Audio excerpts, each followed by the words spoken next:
I'm gonna tell you a story about a friend that was in a hospital, and he had a, I'm sorry, I get emotional about this. He had a hard moment in the hospital. So basically what happened is I was asleep. I was knocked out.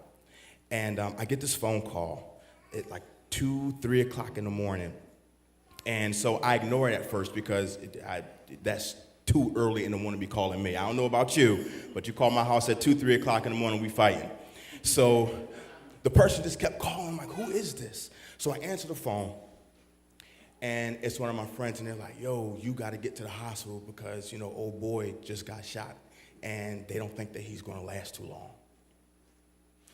So I'm like, wait, what are you talking about? What are you talking about? They said, you have to get to the hospital right now because I don't want him to die and you not see him.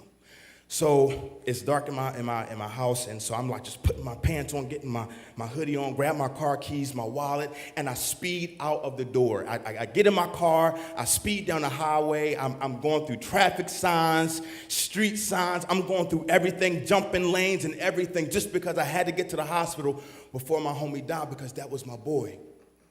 And I did not want him to leave this earth without seeing my face. So I finally get to the hospital. I throw my car into the parking lot. I get out of my car. I run to the hospital doors. The doors, they slid open. I run past the guard. You know, the guard's yelling for me, hey, get back here. You got to sign in. I don't even care. I just run past the guard. And I'm going from floor to floor, door to door, room to room, just to find him. And I couldn't find him. And I'm getting nervous. My hands are shaking. My hands are getting sweaty. I can't find him. Until I saw this room.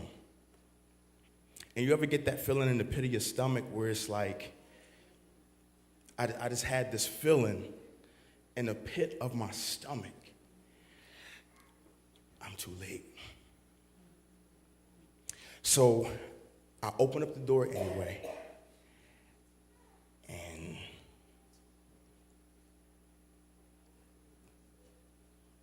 there he was. Machines connected to him, all the breathing stuff and wires and sounds all over the place. And out of that entire moment, the only thing that really sticks out to me is the sound of his heart monitor. Beep.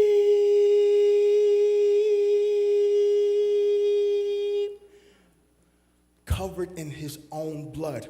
One shot to the chest. One shot to the chest. But I kept trying to tell him over and over and over and over again, for the wages of sin is death. But he would not listen, so he's laying there in his own blood, flatlined. And 2 nurses are running around saying, hey, he's lost so much blood that he needs a blood transfusion. We can possibly resuscitate him, but he just needs a blood transfusion. And as I stood there and I looked at him, I said, you know what? I would take his place.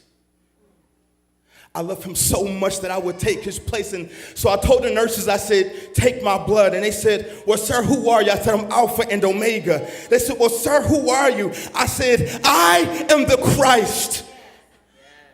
Take my blood.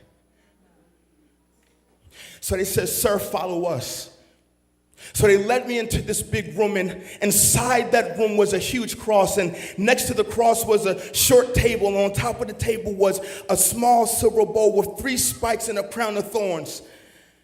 And the nurses said, if you want this blood transfusion to go forth for this person in this room, you have to get up on that cross.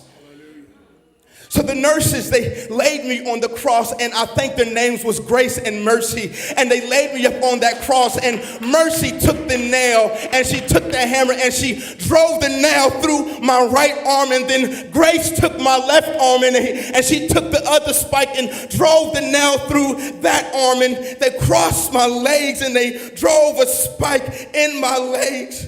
And the pain was excruciating because I needed you to live in the next room. So I'm on this cross, and they take the crown of thorns and they put it on my head. And the spikes went inside of one part of my scalp and out the other, and blood and sweat just poured into my eyes, and I could not see. I could not see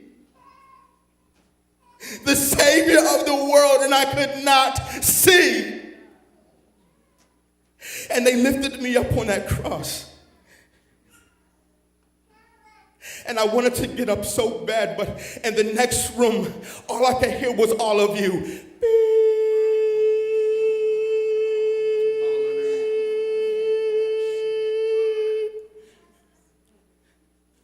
I wanted to get up so bad. And I lifted up my eyes to heaven. And I saw a whole host of angels waiting on the edge of clouds with drawn swords, ready to come and get me off the cross. But I could not, because in the next room,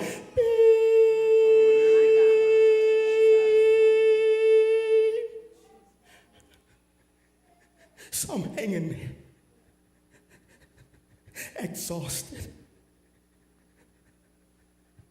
in agony. I can't see. Father,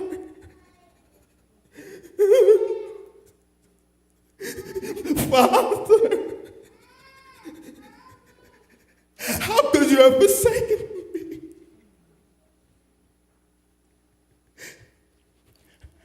And when I was about to give up all hope, I heard something in the next room that put a smile on my face. When I didn't understand the point of it all, I heard something in the next room that put a smile on my face. I heard beep, beep, beep, beep, beep, beep, beep, beep, beep, beep, beep, beep. And it came to me that while I was dying in this room, you all were coming to life in that room. And while blood was coming out of my body in this room, your mind was being restored in that room. And while I felt like I was losing everything in this room, you were gaining everything in that room. And while my body was broken in this room, your heart was being mended in that room. So if anybody asks you how you came back to life again, if anybody asks you about your testimony, you tell them that you are a recipient of a blood transfusion. God bless you. Put your hands together for the work of Christ, for the complete work of Christ, for the redemptive work of Christ, for the powerful work of Christ, for the yoke-breaking work of Christ, for the complete work of Christ. Thank you, God. And let me say this. Can I just share one little piece, Pastor? And sing.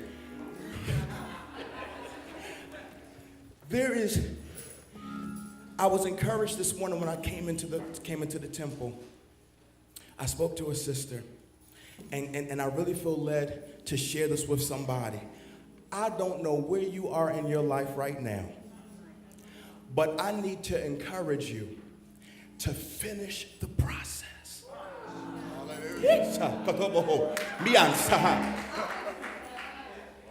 Even while he was on the cross, dying, losing blood, he was graced for it. So no matter what cross you find yourself, dying on, you are graced for it. God has not left you. You are not forsaken. Go through the entire process. You will not die in this. There is glory after this. There is healing after this. I don't care what the doctor said. I don't care what the lawyer said. I don't care what your job said. I don't care what's going on in your life. You are graced for this moment. You are graced for the moment.